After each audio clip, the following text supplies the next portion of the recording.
Paul Begala joins us now, along with former Bush Communications Director Nicole Wallace. Paul, is this Politico article accurate? Are you and other Democratic strategists like buddy James Carville working with the White House to paint Republicans as the party of Rush Limbaugh?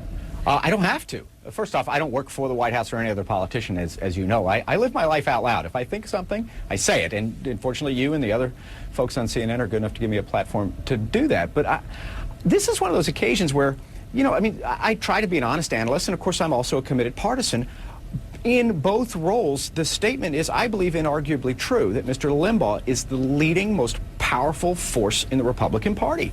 I think it's an undeniable truth. Go ask Michael Steele.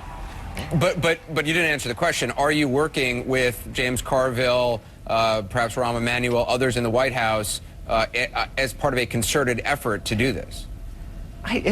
I don't know what you mean by concerted effort. I guess the short answer is no. I do what I do. James, he and I agree. He's my best friend. We've been in business, informally at least, or formally, for 25 years. Well, let me go back on this Limbaugh thing. As you recall, according to this Politico article, I was hammering Limbaugh. According to this Politico article, though, this began with a poll that James Carville's company took, in which they discovered that Rush Limbaugh had very high negatives. How bad were his negatives?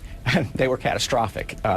It was in October of 08, if memory serves, when the Republicans were ginning up a lot of controversy, you remember, about Bill Ayers and Jeremiah Wright.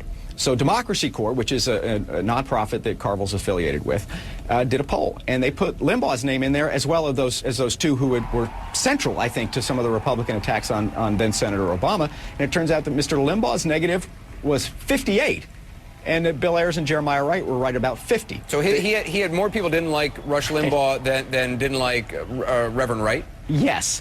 And yet now, in fairness to the data, a whole lot fewer people knew who Reverend Wright was. A lot more people liked Limbaugh as well as disliked him. So you know, it probably averaged out where the net might even have been better for Rush. But the negative rating, that is, the disapproval of Limbaugh, was 58, higher, significantly higher, I think, than either Jeremiah Wright or Bill Ayers, who were central to the debate. And I remember thinking then, well, why isn't Limbaugh central to the debate? And God bless Rush, he then made himself central to the debate by saying he hopes that the president fails. But according to this Politico article, it says by February, Carville and Begala were pounding on Limbaugh frequently in their appearances on CNN. Mm-hmm.